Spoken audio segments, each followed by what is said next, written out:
é o seguinte: ou você aprende a ser o dono do seu próprio tempo, ou você vai continuar apagando incêndio e vivendo pro tempo dos outros.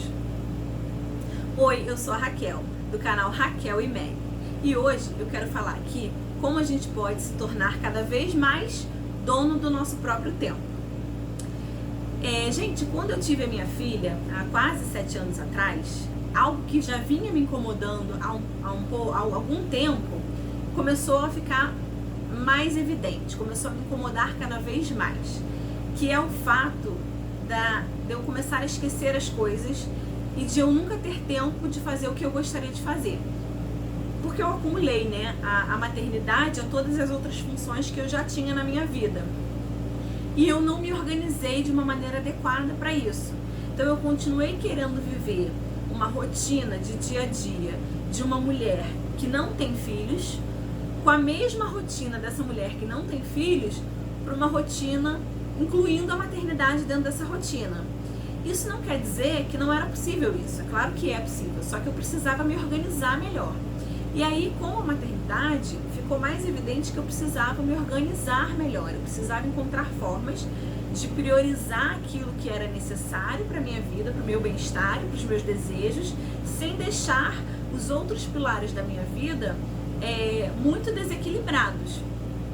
E como é que eu me dei conta disso? Como é que ficou evidente para mim que eu precisava encontrar formas de me organizar melhor? Eu comecei a perceber que eu estava sempre esquecendo alguma coisa. Desde coisas bobas do tipo, esqueci a chave de casa em casa, esqueci o celular, esqueci de lavar a roupa, esqueci de ligar para minha mãe, como coisas no trabalho, né? Esqueci de enviar um e-mail, esqueci de preparar um relatório, esqueci de falar com meu chefe, enfim. Isso começou a ficar muito evidente, e com a maternidade eu digo que isso ficou mais evidente porque as questões da minha filha eram responsabilidade mais minha, eu assumi isso pra mim. Então, quando tinha um evento na creche dela, tinha que mandar alguma coisa, aí às vezes eu só vi no mesmo dia que tinha que mandar, ou no dia anterior, assim, muito em cima da hora. Às vezes eu esqueci, não mandava, precisava mandar pra creche. E isso começou a me incomodar muito, né? E foi aí que eu falei, cara, eu preciso me organizar, eu tenho ferramentas 1000 aqui na minha mão para poder aplicar, então eu vou fazer isso.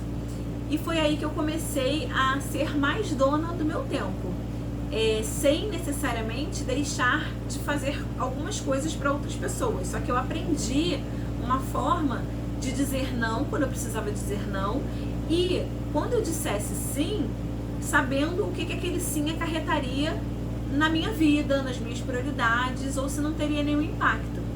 E é disso que eu quero falar aqui para vocês hoje. Tem uma ferramenta em gestão de negócios que ela é uma ferramenta de priorização, que é a ferramenta de matriz e impacto. Ela é uma matriz, né, um pilar X e Y, onde você tem o impacto nesse eixo e o esforço aqui no eixo X. E aí você vai, como é que a gente usa essa matriz, né? Você tem os quadrantes dela, onde você tem, né, alto impacto e alto esforço, você vai avaliar se você vai fazer aquela atividade. Quando você tem baixo impacto e alto esforço, você não vai fazer aquela atividade, porque ela tem um baixo impacto, mas ela tem um alto esforço, então ela não compensa. E você tem aquilo que tem, eu falei de alto impacto e alto esforço, baixo impacto e alto esforço. Quando eu tenho alto impacto e baixo esforço, você vai fazer essas atividades. E quando eu tenho baixo esforço e baixo impacto, eu vou avaliar se aquela atividade é realmente importante de ser feita. Como é que você faz para chegar nessa matriz? Você vai relacionar as atividades ali, ou os grupos de atividades que você tem para fazer, né, para você poder ter uma noção do qual é a relação de esforço e impacto daquela atividade, para você poder botar nessa matriz. Então, digamos que eu tenho assim, eu tenho uma atividade ou um compromisso pessoal de levar a minha filha todo fim de semana para passear em algum lugar. E aí eu vou botar lá, levar a minha filha para passear todo fim de semana. Qual é o impacto disso na minha vida e na vida da minha filha? Aí você vai classificar entre 1, 3 e 5, sendo 1 baixo 3 médio e 5 alto. Então, qual é o impacto disso nas nossas vidas? Eu acho isso um impacto alto. E aí, como é que você vai... Ah, Raquel, como é que eu vou avaliar qual é o impacto e qual é o esforço? Você vai começar no feeling, você vai começar na experimentação. O que você acha? Isso para você tem um alto impacto? Então você vai botar um 5. Ah, não, eu acho que é um médio impacto. É uma questão de percepção, não tem uma resposta certa, um gabarito. E aí você vai por percepção. E aí, pra mim, é um 5. Qual é o esforço de eu levar a minha filha todo fim de semana para passear? Ah, eu acho que é um esforço baixo. Então, quando eu botei um 5 e um 1, eu vou relacionar impacto 5, aí eu vou marcar aqui, e o esforço 1, aqui. Então, na verdade, o meu ponto tá aqui, né? Tá aqui em cima.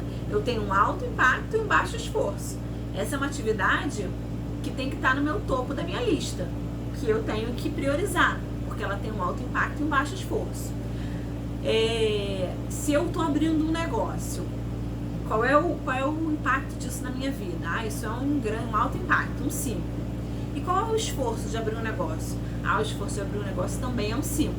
Então, na minha matriz eu tenho um alto impacto, 5, e um alto esforço, 5. Então, ela vai estar aqui.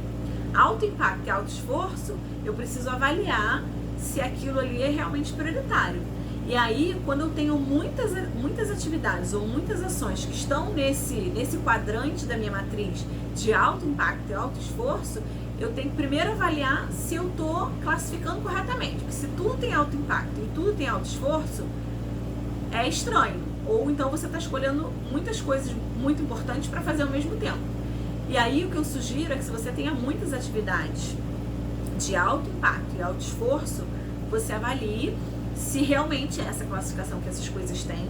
E se realmente for isso, você vai ter que escolher qual delas você faz primeiro, em qual delas você vai focar. A gente tem o hábito de querer fazer tudo ao mesmo tempo, mas aí a gente acaba não conseguindo. Então, faça as suas escolhas. E qual a importância disso quando eu digo, eu esquecia de fazer as coisas e eu não era dona do meu tempo e eu acabava fazendo coisa para as outras pessoas e não fazia para mim. Quando eu sei a importância que as minhas atividades, os meus objetivos têm para mim e qual é o grau de prioridade deles na minha vida, quando alguém me pede alguma coisa, eu sei se aquilo é negociável ou não. Então, digamos que eu não abra mão de sair com a minha filha todo fim de semana. Ou então vou ser mais leve, que todo fim de semana também eu nunca poder dizer não, é muito radical. Mas vamos dizer que eu tenho que sair de 15 em 15 dias com a minha filha, pelo menos. E aí, isso é uma atividade de alto impacto e baixo esforço. E aí vem alguém, tá sempre querendo, me pedindo alguma coisa para eu fazer, sei lá, minha mãe vem me pedir um favor, as minhas irmãs, ou os meus sogros, ou meu marido, querendo sempre que eu deixe de fazer essa atividade que é importante para mim, em detrimento de outra coisa. Aí eu vou conseguir avaliar se eu realmente tenho que ficar dizendo sim, se dá para dizer sim para essas pessoas ou se não. Não, olha, não dá para eu fazer isso para você porque hoje é dia de eu estar com a minha filha. Eu já não fico com ela a semana inteira, então agora é hora de eu estar com ela. É claro que eu estou usando um exemplo bem simples, tá? Mas isso vale para qualquer contexto, vale para o seu contexto de vida pessoal e vale também para o seu contexto de vida profissional, sendo você dono de negócio ou até funcionário. Mas principalmente se você é dono de um negócio, né, que provavelmente você acumula diversas funções, é legal você ter essa ideia de priorização, porque você vai estar sendo solicitado o tempo inteiro.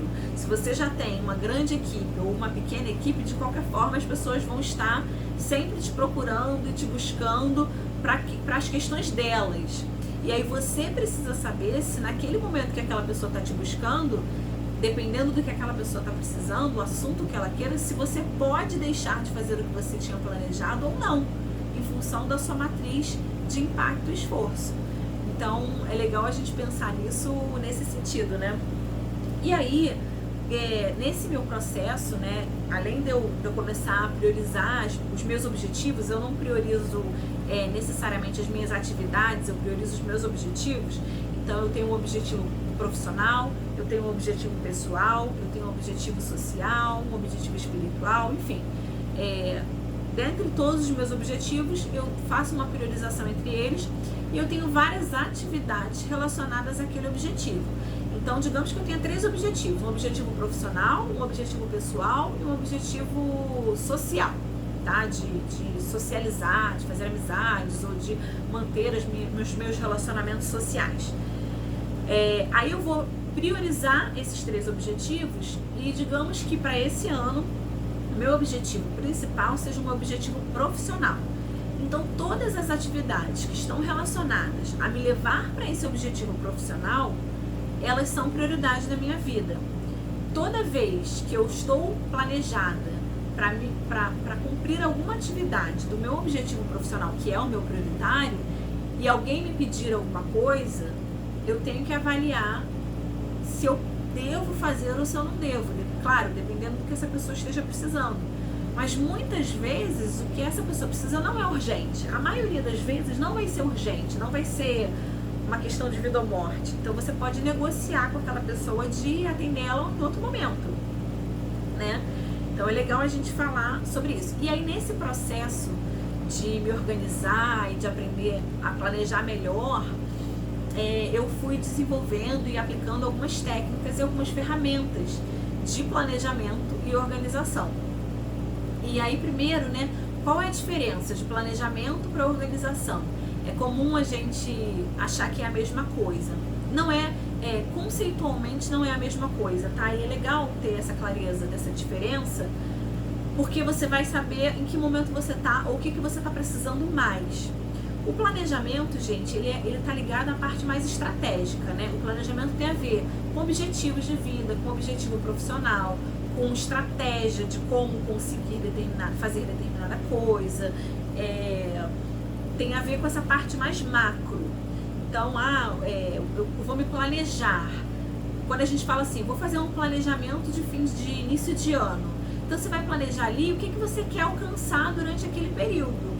Eu quero me mudar, eu quero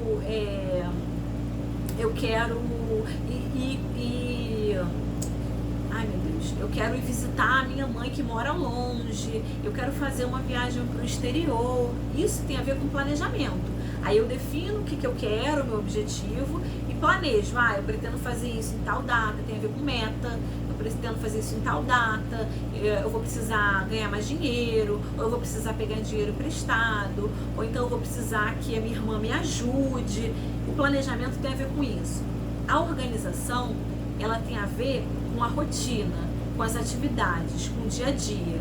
Então, uma vez que eu planejei que nesse ano eu quero abrir um negócio, eu preciso me organizar para conseguir abrir o meu negócio até o final do ano, ou dali a 6 meses, no tempo que você definiu. Aí a organização tem a ver com as ferramentas que você vai utilizar no seu dia a dia para que você consiga chegar lá. Então, a organização tem a ver com evitar que você esqueça de fazer as coisas, tem a ver com você não se atrasar, tem a ver com você saber a melhor ordem de fazer as coisas que você precisa fazer. Então, essa é a diferença básica entre planejamento e organização. E aí, eu já tinha uma questão de planejamento bacana, mas a parte de organização precisava dar uma melhorada. Quando eu tive a minha filha, eu senti essa necessidade, porque ficava tudo muito na minha cabeça. Minha cabeça funcionava bem, mas começou a falhar, porque eu comecei a ter muitas responsabilidades e muitas funções que eu não tinha antes. Então eu tinha que dar conta de mandar a creche pedir, todo dia era um pedido diferente. Tinha que levar uma roupa colorida, tinha que levar sucata, no outro dia tinha que levar um brinquedo específico, um pandeiro rosa, aí tinha que mandar ovo cozido, enfim, a creche tinha N atividades e cada dia, não era exatamente todo dia, mas era assim, sempre tinha que mandar coisas. Eu me lembro até que teve um dia que eu publiquei numa rede social, brincando, dizendo, meu Deus, quando eu acho que eu tô kit com a creche da minha filha, eu descubro que eles já estão pedindo mais coisas, assim, nunca acaba, isso nunca para. Então, quais as ferramentas que hoje eu uso, né? Eu aprendi um pouco sobre Bullet Journal, que é uma técnica de organização maravilhosa, e eu sabia da existência da agenda, mas eu nunca nunca gostei muito da agenda, sei lá, eu achava a agenda meio... não era muito a minha praia. E aí eu descobri os planners, né, que são... é como se fosse uma agenda, mas a disposição do planner é uma visão... você tem uma visão mensal no planner e você tem uma visão semanal. E eu gosto dessa visão, isso funciona pra mim. E aí eu mesclei um pouco da técnica do Bullet Journal com a utilização de um planner. Eu não uso a técnica do Bullet Journal na sua integridade, eu não sou uma especialista, né, em organização via Bullet Journal, mas se você se interessa por esse assunto, eu sugiro que você vá buscar informações sobre essa técnica, que ela é muito bacana. Mas pra mim é suficiente me organizar via planner, tá? E aí, basicamente o que eu faço, né? Eu tenho o meu planner, então eu pego a minha visão mensal do meu planner e aí eu vou anotando ali tudo que eu preciso fazer naquele mês. Geralmente no início do ano, eu já coloco tudo que eu preciso fazer, que eu já sei que tem no ano. Então, por exemplo, eu sei que em fevereiro tem pagamento de PVA, IPTU, renovação do seguro do carro, em janeiro tem a matrícula da escola, tem que comprar uniforme, aí coloco, né, minha filha faz aniversário em julho, eu começo a ver as questões da festinha dela, geralmente em abril, aí eu escrevo no mês de abril lá, cotar a festa da Heloísa, coloco se eu vou fazer uma viagem, se eu tô num programa, eu tô participando de um programa em que às vezes eu preciso viajar, então eu vou marco lá as viagens desse programa, do treinamento, enfim, você vai anotando nos meses tudo que você já sabe que vai acontecer pro ano todo. E aí, depois que eu faço isso, eu entro no mês que eu efetivamente estou. No início do mês, eu abro o mês, vejo ali o que já tem e vejo o que eu preciso fazer, além do que eu já tinha, do que eu já sabia quando o ano começou. Porque as coisas vão surgindo. E durante o decorrer do tempo, logo, sempre que surge alguma coisa nova que eu preciso fazer, mesmo que seja para depois, eu vou lá e anoto. Então, digamos, a gente está em janeiro. Aí alguém resolve casar. Aí vem, me manda um convite e fala assim, eu vou casar em agosto. Aí e me dá a data. Aí eu vou lá e boto em agosto, na data que a pessoa falou que vai casar, eu boto lá, casamento de fulano. Porque aí eu sei que quando chegar no mês de agosto, eu vou abrir e vou falar, tem tal dia, tem o casamento do fulano. Eu preciso ver vestido, eu preciso ver penteado, eu preciso ver maquiagem, eu preciso ver roupa pra Heloísa. E aí, quando chegar em agosto, já tá anotado. Então eu não preciso me preocupar.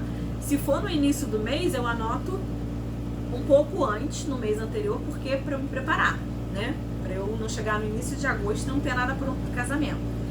E aí, quando chega no mês efetivo, eu incluo as coisas que surgirem. E é o mesmo fluxo que eu faço semanalmente. Então, todo domingo eu sento e eu vejo meu planner, eu olho a minha semana anterior para ver do que eu me planejei, o que eu fiz, o que eu não fiz, o que ficou para a semana seguinte, e aí eu vou incluindo tudo que eu preciso fazer ali naquela minha semana, né? E aí eu olho o meu calendário mensal também para ver naquela semana o que já tem planejado pro meu mês ali naquela semana. E aí, de quanto em quanto tempo eu devo me planejar, né? Talvez você esteja se perguntando. Quanto tempo você tem que se planejar ou de quanto em quanto tempo você precisa se organizar. Eu acho que organização e planejamento é um fluxo contínuo. Você começa e nunca para. E você não tem só uma ferramenta, né? O que eu uso no meu dia a dia é meu planner. Porque eu olho ele todos os dias. Porque eu sempre olho ali pro meu dia o que eu tenho para fazer, vejo o que dá para fazer, vou ticando, vou incluindo, vou retirando e vou me organizando. Mas eu também tenho um canvas, né? É um papel A3 na minha parede, onde eu tenho a divisão do mês e eu coloco ali as atividades profissionais que eu tenho para fazer. No meu trabalho, eu tenho uma visão semanal das atividades que eu tenho para fazer, então eu tenho segunda, terça, quarta, quinta e sexta, e eu anoto ali todas as pequenas tarefas que eu tenho que fazer. Além disso, eu uso a agenda do Outlook no trabalho. Por quê? Eu descobri que eu trabalho muito com reunião, né? Eu faço muitas reuniões. É comum na atividade que eu exerço fazer reunião de trabalho. E conforme eu ia trabalhando na empresa que eu estava, eu fazia muitas reuniões. E eram reuniões produtivas de trabalho, só que eu sempre saía da reunião com algum trabalho de casa. Só que eu comecei a agendar tantas reuniões durante a semana que eu comecei a ficar sem tempo para executar alguma tarefa na minha mesa que eu precisava para alguma reunião. Então, uma forma que eu usei de me organizar para que não roubassem um tempo meu era assim: eu sabia que eu tinha uma reunião na sexta-feira e que eu precisava preparar um material para aquela reunião na sexta-feira. Eu olhava para minha semana e identificava ali, eu preciso de 2 horas para fazer esse material. Então eu já reservava 2 horas na minha agenda do Outlook para preparar aquele material. Eu não estaria em reunião, mas eu bloqueava aquele horário na minha agenda do Outlook para evitar que outras pessoas me convidassem para a reunião num momento em que eu precisava estar focada em outra coisa. Então, essa é uma grande dica, uma coisa que eu aprendi, talvez você já saiba fazer, mas se você não sabe, pra mim foi uma excelente dica. Então, isso funciona até hoje. E aí, quando, por exemplo, a minha chefe vinha, Raquel, eu vi que sua agenda tá bloqueada, eu preciso falar com você. E aí eu olhava na minha agenda o horário que ela estava querendo, o dia que ela estava querendo, e eu falava, olha, esse dia que você está querendo falar comigo, eu vou fazer isso, isso e isso, por causa disso, disso, disso. Você quer que eu remarque? O impacto que vai ter, eu não consegui fazer a reunião. Tudo bem para você? E aí eu conseguia negociar as prioridades e o meu tempo muito melhor, porque eu tinha clareza e certeza do que eu estava fazendo. Então, até na hora da minha... Porque o chefe vem, tem algumas pessoas... Eu não sei como você lida com o seu chefe, né? Eu tenho uma relação de respeito com todas as pessoas com quem eu trabalho, independente de nível hierárquico. Mas algumas pessoas, elas acham que porque é o chefe, você não pode dizer não. Eu acho que a gente precisa dizer não e justificar por que a gente está dizendo não. Ou então,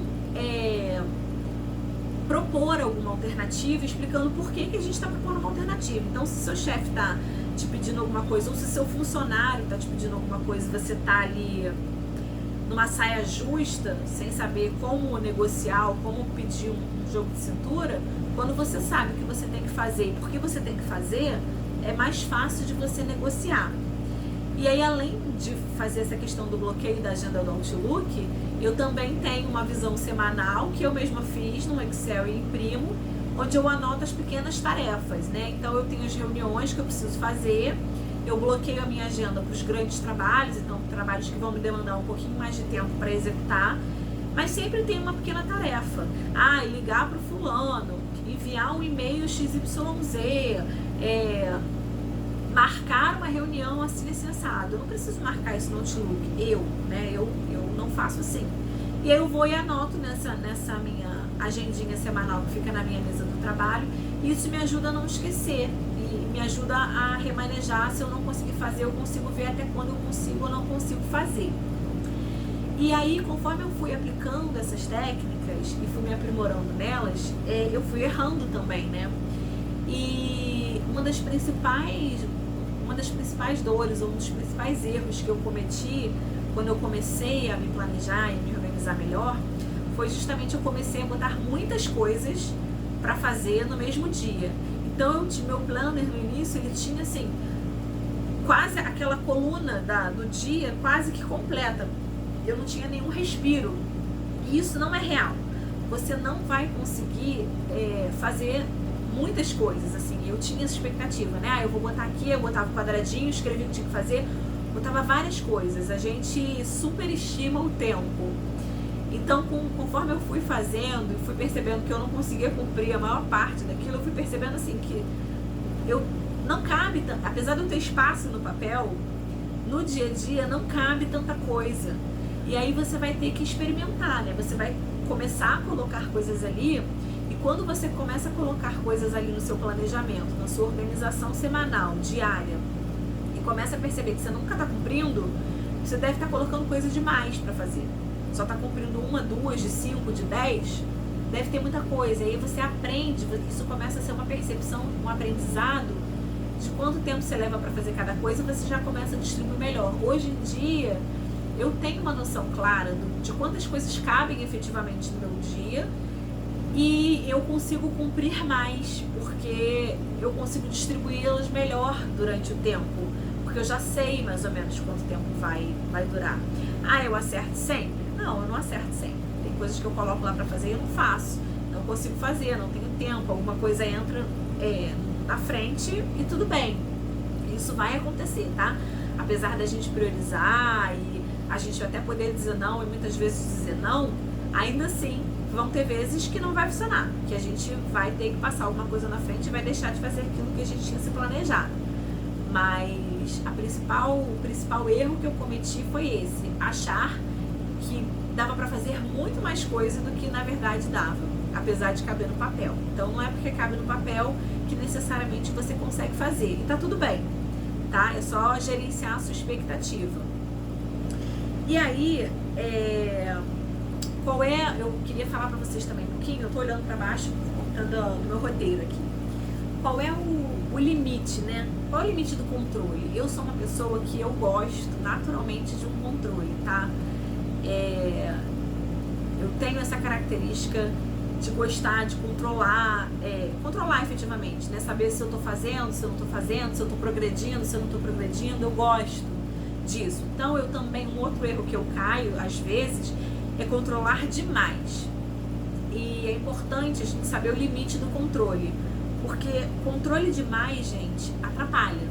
Assim como não ter controle de nada é ruim, ter controle demais também é ruim. Porque quando você não tem controle de nada, você tá solto, você tá perdido, você não sabe pra onde você tá indo, você não sabe por que você tá indo, você não sabe pra onde você vai chegar. Então é péssimo. Só que quando você começa a controlar as coisas na unha demais, né, quando você faz tudo milimetricamente calculado, você não tem espaço pro imprevisto, você não tem espaço para criatividade, para o jogo de cintura, para o diferente que pode acontecer e às vezes é benéfico para aquilo que você planejou. Então controlar demais também não é bacana. Então eu gosto de chamar a atenção para isso, porque para você não cair no erro oposto, de sair de uma realidade onde eu não controlo nada e ir para uma realidade onde que eu viro o psicopata do controle, que nada pode fugir do controle. E assim, vai fugir, vai sair do controle, né? Tem até uma frase que diz que o planejamento, ele foi feito para não ser cumprido. O que isso quer dizer, né? A gente não pode levar isso para o lado literal da coisa. Na verdade, assim, a gente vai... Por que eu gosto de falar isso quando eu tô mentorando alguém? Eu falo assim, por que a gente planeja? Não é porque a gente vai planejar que tudo vai sair conforme a gente planejou. Não, não vai sair. Não vai sair. Já te adianto que não vai sair.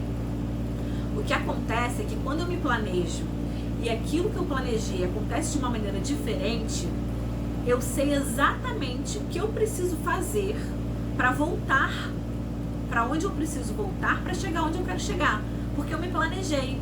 Então, quando eu tenho um problema num determinado ponto, eu sei qual ponto foi aquele problema, o quanto aquele problema me desviou do que eu planejei e o que eu preciso fazer para voltar, porque eu sei para onde eu tenho que ir, qual é o próximo passo. Então, se eu sei qual é o próximo passo e eu de alguma forma me desviei desse próximo passo, eu consigo pegar e voltar para ele, porque eu sei qual é o próximo passo que eu tenho que dar. Então o planejamento ele serve para isso. E também você não pode ficar na neura de que tem que ter controle demais. Não adianta, porque não vai funcionar. Então, Raquel, quanto é controle demais? Não tem uma resposta exata. O que eu posso dizer é assim. Primeiro, assim, quando alguma coisa sai do controle, você fica muito desesperado, já é um sinal de alerta de que não está saudável. Porque você precisa ter algum grau de imprevisibilidade na sua vida, no seu negócio, na sua profissão, onde quer que esteja. Onde quer que você esteja, você tem que ter uma margem para um grau de imprevisibilidade. E segundo é sentir mesmo, se você está se sentindo muito preso, muito...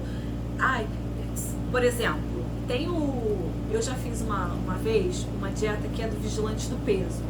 Eu não sei, você pode, talvez você já conheça essa dieta, que é uma dieta muito bacana e me ensinou a me alimentar um pouco melhor. Mas ela é uma dieta em que eu acho que ela tem um controle excessivo. E aí é legal para exemplificar o que eu estou dizendo, o que eu acho que é um controle que está demasiado. Essa dieta, você tem que controlar, tudo que você come tem uma pontuação.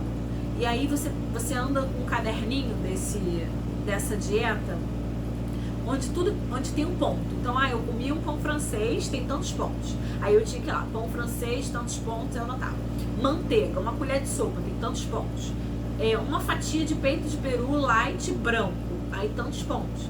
Aí tudo que eu comia eu tinha que anotar os pontos para saber se eu estava dentro da pontuação máxima permitida do dia. Isso é um controle excessivo no contexto de organização e planejamento de vida e negócios que eu estou falando. Eu não quero dizer que a dieta vigilante do peso é uma dieta ruim que controla demais. Não. Ela tem uma proposta e ela cumpre a proposta dela. Eu estou usando uma analogia aqui para que vocês entendam, tá? Então, assim, se você está se sentindo, quando você está se organizando, se planejando, como se você estivesse no vigilante do peso, em que cada passo que você dá, você antes tem que olhar lá no seu planner, na sua agenda, na sua anotação, tá errado, você está controlando demais. Não é para ser isso. É para você, assim, é para você acordar e ter uma ideia. Hoje qual é a principal? Eu gosto de estabelecer uma atividade principal por dia. Então, todo dia eu tenho uma atividade principal que eu gosto de cumprir. E aí, se eu faço ela, pra mim isso já é claro, eu prevejo outras, tá? Eu não fico com uma única atividade. Dependendo do dia, uma só, mas geralmente eu tenho mais de uma atividade. Fora as minhas atividades do trabalho, tá? Mas eu estabeleço uma, que é a minha prioridade. Ou então eu estabeleço a minha meta da semana. Essa semana eu tenho que terminar tal coisa, eu tenho que fazer tal coisa. Aí eu vou lá e estabeleço, e aí eu vou acompanhando. E aí quando eu acordo, eu já sei que naquele dia eu preciso fazer aquela determinada coisa. Todo o resto, se eu fizer, é bacana. Se eu não fizer, tá ok. A minha atividade principal era aquela e tá feita. E aí eu vou correr para cumprir com aquela atividade. Isso, essa questão do foco, eu li um livro que eu recomendo para você, se você tá querendo se organizar melhor, ter mais foco, mais disciplina. Eu li um livro que se chama Foco, o Poder da Única Coisa. Ele é um livro maravilhoso, tá? Eu acho ele um pouco extremo, mas eu não levei ele de maneira literal para minha vida. Só que é uma filosofia que eu gosto muito. O livro ele defende que você tem que ter na sua vida uma única coisa. É o foco, o poder da única coisa. Então ele vai defender a tese de que você tem que fazer uma única coisa por vez. Então, se você resolveu que você vai mudar de país, essa é a única coisa importante que você precisa, tem que ser a primeira coisa que você faz no seu dia. Porque aí ele fala sobre a questão, né, da força de vontade não ser infinita. Então, você começa o dia com um pote de força de vontade lá em cima. Aí você vai, quando você levanta, você vai tomar banho, o chuveiro quente queimou. Aí você já usou um pouquinho da sua força de vontade para tomar um banho gelado. Aí você foi pro trabalho, a condição estava muito cheia. Aí você já usou um pouquinho mais da sua força de vontade para poder não desistir de ir pro trabalho. Aí passou o dia, teve vários problemas e a sua força de vontade, ela vai caindo. Se você deixa por último aquilo que é mais importante para você, você vai tender a desistir, porque você já está cansado, a sua força de vontade acabou naquele dia. Então é por isso que ele defende que você tem que fazer logo de manhã. Eu não tenho uma possibilidade muito grande de fazer as coisas pela manhã, porque eu trabalho o dia todo. Mas isso também é relativo, né? Pra mim, eu me sinto pior se eu acordar mais cedo. Então, eu tendo a me esforçar para guardar um pouquinho de força de vontade, ou fazer mesmo sem estar com força de vontade no final do dia, aquilo que é mais importante. Mas essa clareza veio muito depois da leitura desse livro. Porque mesmo que eu não faça de manhã e chegue no final do dia, eu tô muito cansada ou chateada, eu me lembro, caramba, essa é a minha única coisa. Então, se eu deixar de fazer ela, eu tô deixando de fazer aquilo que eu me propus, aquilo que eu desejo pra mim, e que é minha responsabilidade para alcançar. E aí, geralmente, isso é suficiente para que eu consiga respirar fundo e tirar essa força de vontade que já tá lá no talinho, quase querendo acabar. Então, essa dica que eu queria dar pra vocês. Deixa eu ver aqui. O que mais que a gente tem pra falar? Falamos então sobre como é que a gente faz para priorizar objetivos e tarefas, a matriz de impacto e esforço. Eu falei um pouquinho das ferramentas que eu uso para me organizar, falei da diferença entre planejamento e organização. Falei agora um pouquinho sobre controle demais também é ruim, tá? E como que a gente pode começar um processo de organização? Se você não tem um processo de organização, ou se o que você faz está ruim, o que eu sugiro para você? Ou então, Raquel, eu tenho dificuldade no planejamento, eu não sei me planejar. Então começa relacionando o que você faz. Começa a controlar o que você está fazendo hoje, para que você tenha clareza. Faz isso durante um mês, né? Então todo dia você anota ali, hoje eu trabalhei, aí escolhe um âmbito. Se você quer isso no âmbito profissional, detalhe as atividades profissionais. Se você quer mais isso no âmbito pessoal, detalhe o que você faz para o seu âmbito pessoal. Faz um de cada vez nesse início, para isso não te confundir. Então você relaciona ali quais foram as atividades que você fez. Hoje eu lavei roupa, hoje eu fui na minha mãe, hoje eu tive que levar meu filho no médico, hoje eu... que mais? Hoje eu tive que fazer uma tese para o trabalho, enfim.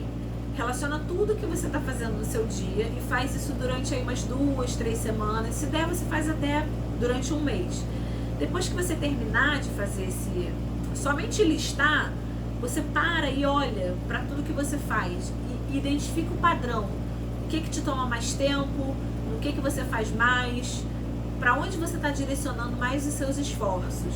E aí você para pensar se isso que você tem feito, aonde você está colocando esforço, se é onde você realmente quer colocar esforço, se isso que você está fazendo é o que vai te levar para onde você quer. Será que você está dedicando tempo e dedicação para aquilo que você realmente deseja, ou você está deixando a vida ou as outras pessoas usarem o seu tempo, ao invés de você ser dono do seu tempo e dizer, não, hoje eu vou fazer tal coisa, hoje é o dia de eu fazer as minhas unhas, não vou deixar de fazer as minhas unhas, que seja, não importa o que é, entende? Mas você tem que ter clareza dali do que você precisa fazer. E aí, gente, um exemplo de como se organizar, eu tenho a prima do meu marido, o marido dela trabalha embarcado. E aí, ela tá com um projeto novo e isso tá tomando muito tempo dela. Só que quando ele vem do trabalho dele embarcado, ele quer ficar com ela, porque ela, além desse projeto, ela também trabalha fora. Então, quando ele volta, ele quer ficar com ela. Ele ficou 2 meses fora, ele ficou 2 meses longe. Então, é uma coisa que ela precisa conseguir equilibrar. Então, o que eu sugeri para ela foi que ela, nos 2 meses em que ele está embarcado, que ela se dedicasse de maneira mais árdua, né? Mais sacrificante até, porque ela vai precisar ter o dobro do trabalho na metade do tempo, para que ela fizesse as atividades que ela teria que fazer nesses 2 meses que ele está com ela se preparar e fazer isso antecipadamente. Então, nos 2 meses que ele está embarcado, ela focar no projeto dela e trabalhar dobrado. Porque aí, quando ele volta e fica esses 2 meses com ela, o tempo que ela vai usar no projeto é bem menor. Vai ser só algum ajuste, alguma questão mais sensível. Então, ele não vai nem sentir. E é uma forma dela conseguir se organizar. Então, a organização, ela vai desde uma coisa mais mínima, mais detalhada, específica, para alguma coisa mais sutil, como o exemplo dessa prima, tá bom? Bom, gente, eu acho que é isso. Falei tudo que eu precisava falar. Eu espero que vocês tenham gostado. E a gente se vê no próximo vídeo. Um grande beijo. Tchau, tchau.